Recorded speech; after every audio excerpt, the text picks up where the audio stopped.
This is Tim Bryce with my column titled, What Happened to the Travel Expense Report? Recently, I've been hearing stories regarding the abuse of corporate travel expenses, not just in small businesses, but in large Fortune 500 companies as well. For example, lavish dinners and libations are being charged during the course of non-sales related events, unauthorized gifts are being purchased for family members, employees being sent to seminars and meetings only to blow off the meeting to return home early, and several other indiscretions.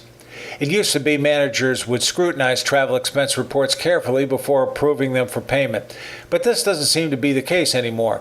The abuse of travel expenses is a serious matter, as it can be costly to companies, yet some are treating it like a fringe benefit. If left unchecked, travel expenses can drive any company into the poorhouse. Policies regarding travel expenses should be spelled out in a company manual of some kind, be it a policy manual, employee handbook, or something from human resources. Such a manual should clearly define what expenses the company will assume and what they will not. This includes limits of daily costs for lodging, transportation, and meals. If the employee went over the prescribed limit, they were responsible for assuming the expense.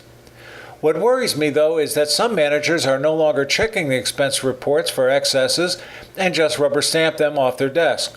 To make matters worse, employees can become offended if you question them about an expense, particularly millennials. It is like they are entitled to the expense for traveling on the company's behalf.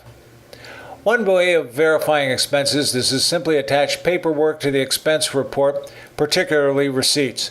To substantiate an employee's participation at an event, it is wise to ask for a trip report detailing what the employee did at the event and what was learned. If the employee attended a workshop or class, proof of participation should be included, such as a certificate or letter of accomplishment. The point is, no paperwork, no reimbursement. The one problem here is in the area of smartphones, where purchases can be recorded on the fly without any printed receipts, including travel tickets and hotel expenses. This may be convenient for purchasing such items, but the employee should still be held accountable for producing the necessary paperwork. Digital expense reports may be convenient for the employee to use, but they may not be adequate for recording all of the related documentation. Thanks to the internet and smartphones, employees are spending more time making their own travel plans. This does two things.